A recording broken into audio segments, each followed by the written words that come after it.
So here we are with Brandon. He's going to demonstrate SRT climbing and throwing a throw ball through a crotch. Go ahead, Brandon. Show us how it's done here.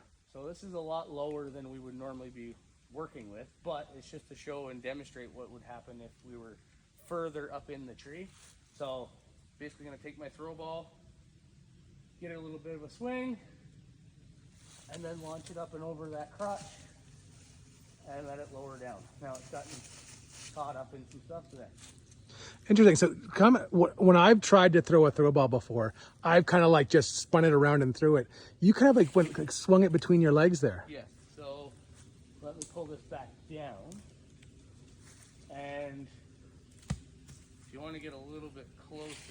Yeah, because that's been my, I don't know if you guys watching, but personally, that's been my biggest downside to that is being able to throw a throw ball. I basically just have it girth hitched around there.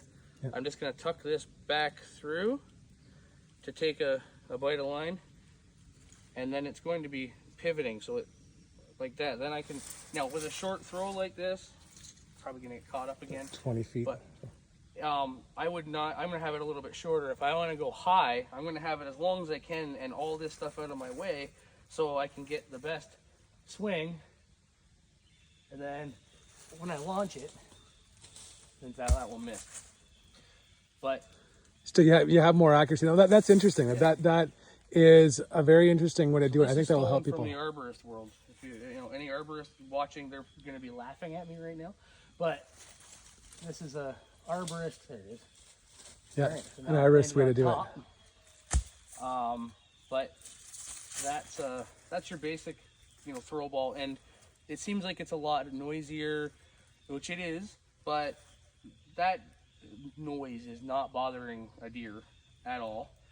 And in a real world scenario, sometimes it does take more than one throw to get what you want. And like I said, it doesn't seem to ever bother us. It's a natural noise. Walnuts hit the ground all day long. Yeah, no, that's great, Brandon. Thank you for showing that. Again, Brandon showed how to throw the throw ball through the crotch of the tree. Now here we are at the bottom of the tree, the base of the tree, and Brandon's going to show us what to do. I'm zooming in on the rope. Go ahead, Brandon. So now that I've got the throw line in, now I got to get my main line up into that tree. So I'm going to take my throw ball off. I'm going to put just a quick hitch in there and then snug that onto my rope so it can't slide. And then I'm just going to do a couple half hitches all the way up my line so that it gives it as smooth transition as possible to go up and over. So now that I got that there, I can position my bag that all my line is in, so it's not so it doesn't get tangled up. And I just basically, again, this would be a lot higher in the tree, but this for demonstration.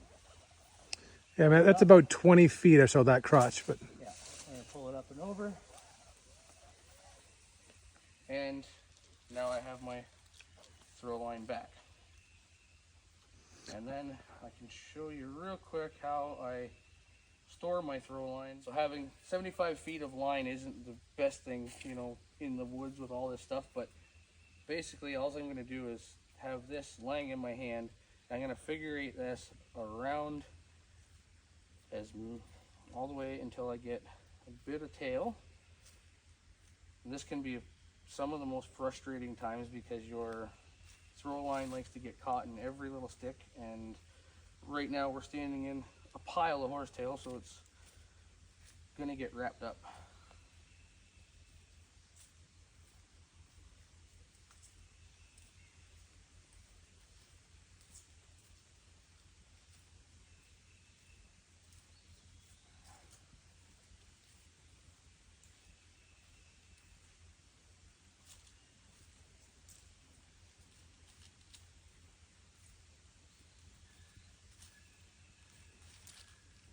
Keep it a bit of a tail. I'm going to take it off my hand.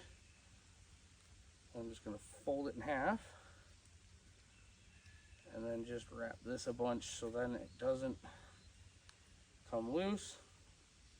And then that's just going to get stuffed into the pouch with my throw ball, and it will stay there until I need to get into another tree.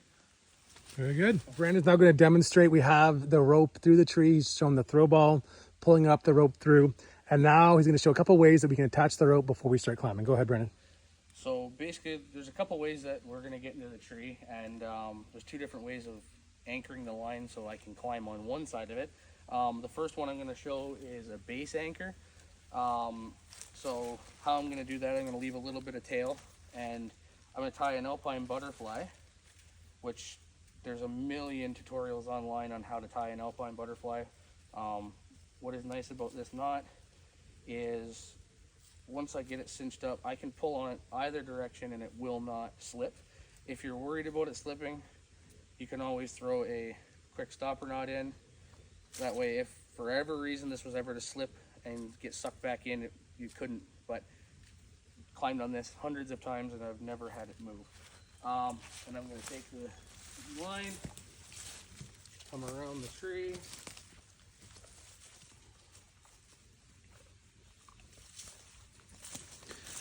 One of the things I think this is great for is, again, this is a big tree. Big tree. This is a big tree. Try to get a lineman's belt or something like that around, or sticks. Being able to do this really makes a difference. So, and I've climbed trees that are larger than this that you'd never be able to get a stick or anything, and it wouldn't be long enough. You'd need two straps to do it. I'm going to grab my notch quickie, which isn't necessary but makes it a lot easier, because if I wanted to do this without it, I would have to feed the whole line through and then or tie this in around that to connect it. Well, that takes a lot of time, effort, and I can leave as much line in my bag as possible. So big thing with this is you want to make sure that when you attach it and you lock it in, and people think that well, it's going to be very noisy. We've actually used an O-ring, actually sever O-ring, to take the rattle out of this. So if you do it quietly, it's not so bad. So now you want to make sure that this pin is not against the tree. I don't know if you can see that, Steve. Yeah, I'm zooming in here. But if you don't want this facing the tree, because then there's always a possibility that if you jerk on it hard enough, you might be able to break the ears. By laying it flat against the tree like this, it's now forcing the pin the way that it wants to naturally go, and it can't come undone. And now I can set it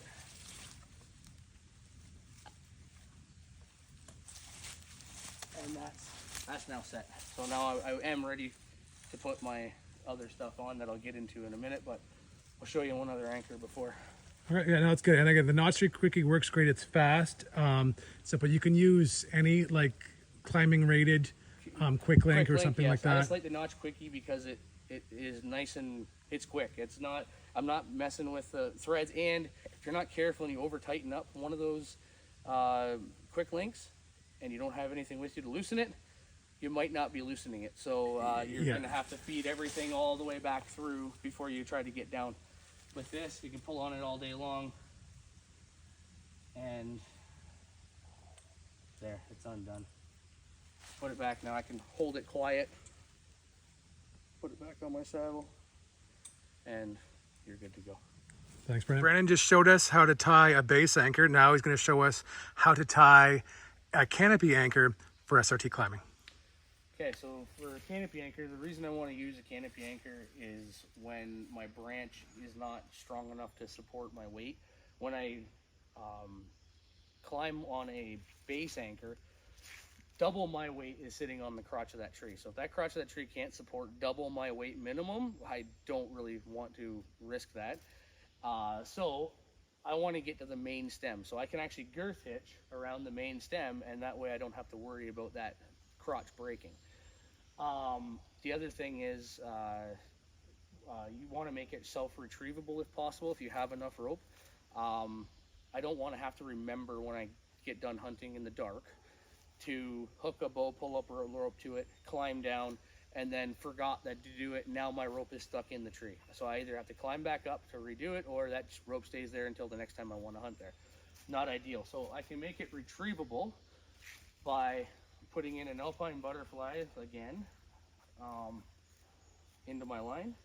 I'm going to use the notch quickie again because it uses less friction. I could very easily delete this and just put my tail end through and pull that up and make that self-retrieving. But we're not gonna, I don't like doing that. So I'm gonna make sure my notch is as close to the tree as possible. So it's gonna sit that way.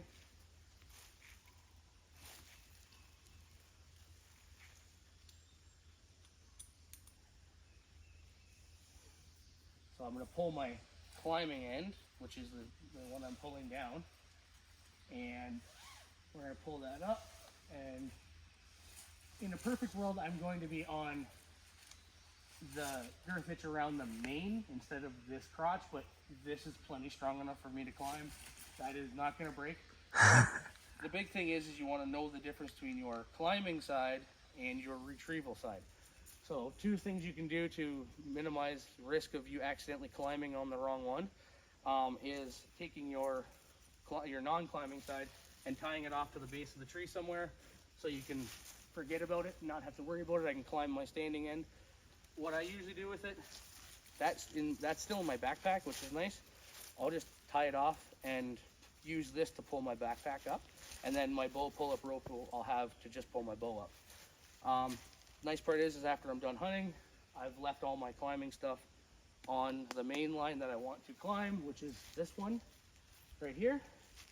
And when I come back down, I can easily grab my tail end that's hooked to my backpack, and I'm just gonna pull down and retrieve all my rope and my gear. All right, thanks, Brandon. Next up, we're going to show you how to climb that tree, SRT. Okay, so here we are. Brandon has base anchored the rope in the tree, so we know how to throw a throw ball, either canopy or base anchor. We're base anchored, and now he's going to show how to climb SRT. Okay, so I'm going to take my hand to center and foot loop out. Going to hook it onto my main line. I didn't mention this rope before, but this stuff is the Yale Woodland. It is really nice because it has almost zero stretch. Problem with SRT is I'm hanging on one strand of line and I'm putting my full body weight. It tends to want to stretch. So what you'll notice normally, I'll put my ascender on, which is the Mad Rock.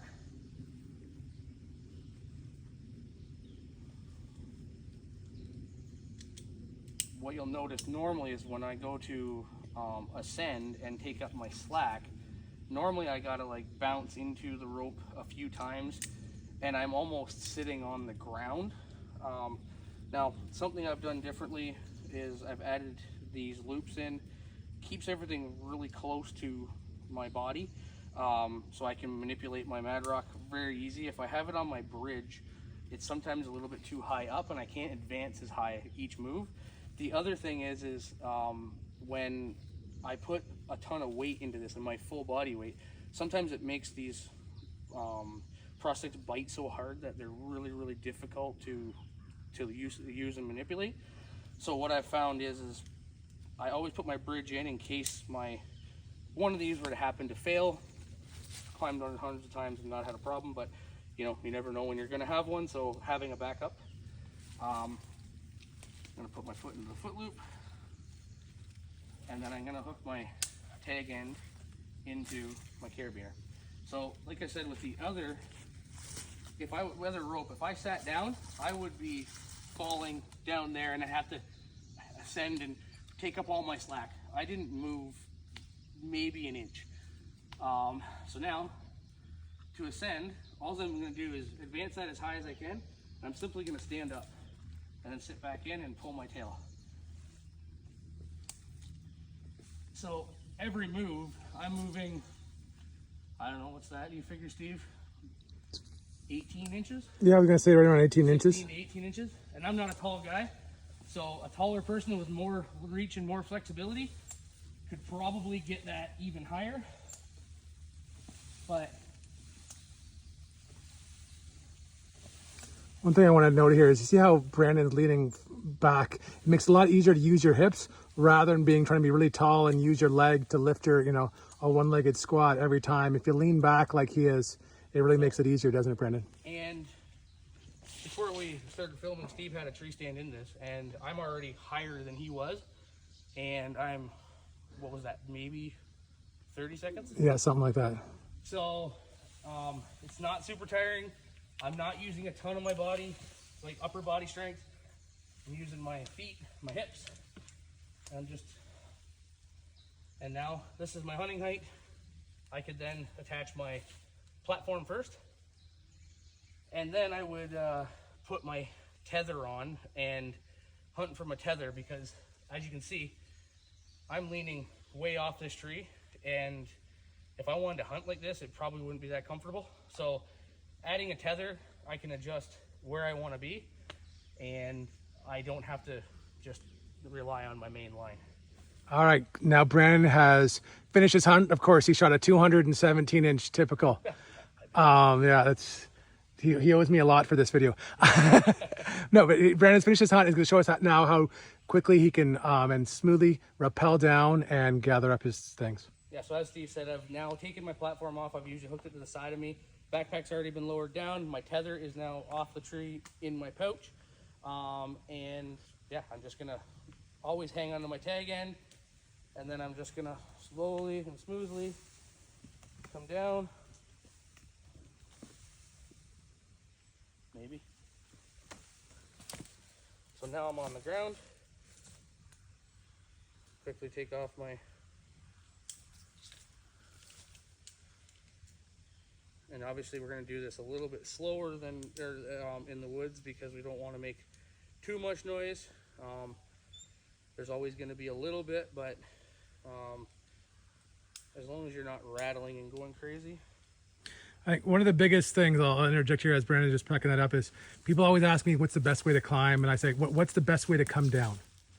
So yeah, Brandon just undoing this here, but in the dark, in the cold, when there's deer around, what is the fastest and quietest way to get out of the tree? And so SRT is really hard to beat. I don't know if it can be beat as far as the speed and the quietness of coming down. So Brandon, go ahead and show us that. The other thing is that, like, the reason I use the Alpine Butterfly is because I just had my full weight into this, and I can now easily break that. It's tied mid-line, so it's not even like it's on my tail end, which is here. I tied that mid-line, and now all I have to do is come over to my backpack. I'll usually stand it up, and then I just start flaking it in. I don't even coil it up, and the reason is for that is A, it's faster, and B, I don't have to, when I go to uncoil it at the tree the next time, I got to take it out, unwrap it all. Literally, this just flakes back out in the same way that it went back in. So I can just flake that to the bottom of my bag while I'm pulling my rope up and over. This is where it gets a little noisier, but again, stuff falling from the trees is a natural noise. It's not a, metal on metal is not a natural noise. Stuff falling and hitting the canopy or the ground happens all the time. And then this is just something I do personally, but I'll put a figure 8 or something in just so I can attach to my backpack, so I know where my tail end is all the time. And that's the other thing with the SRT. Literally everything I need to climb basically any tree that I want here that's big enough to hold my weight is in here. I got all my climbing stuff on my saddle. Platform is there, which then I would normally attach before I climb. But I literally have everything that I need tucked away in one backpack. And without my saddle in there, that backpack weighs 10, 12 pounds. It's very, very lightweight. Nothing outside to clank and rattle when I'm walking through the woods. Nice part about the Cobra saddle is if I do want to make it more stealthy, I can undo it and tuck it up and make it more like a belt. I don't always, because I don't find that the leg loops really bother me too much. But if they are bugging me, just put it into carry mode and grab my bow and I can walk out of the woods. Yep. Thanks, Brandon. So if you are interested in a quieter way to hunt, a more versatile, especially if you hunt bush with some really large trees, really encourage you to take a look at SRT. You can reach out to us. I'm not an expert. Brandon's not an expert. He's just sharing his experience and advice, but he knows more than I do. And it's a really safe way to hunt. I don't know if there's a safer way to climb a tree. Once you learn it, the problem is, the big thing is there's a learning curve involved, and you have to learn a few knots, you have to learn a few skills. But once you have done it a few times, don't go and do it the 29th of September. Do it now. Get the stuff that you need, and go out and practice in your backyard. Like I say, the beauty is trees that are not able to hunt with traditional methods, and you can preset paracord. So I threw the throw ball for this one, but if I've gone out pre-season, like right now, and I threw a line in this, I can easily leave a piece of paracord, and just like I did with the throw line, I can tie that on, bring it up, and then it's there when I want to hunt next time. A lot of times what we do when we hunt a fresh tree, we see the deer doing something different. We've had a paracord over there, but they're crossing right here like they always do. We know we need to be in this tree, so we would go out early, throw our throw ball, get up, and then we've seen deer, we were happy with this.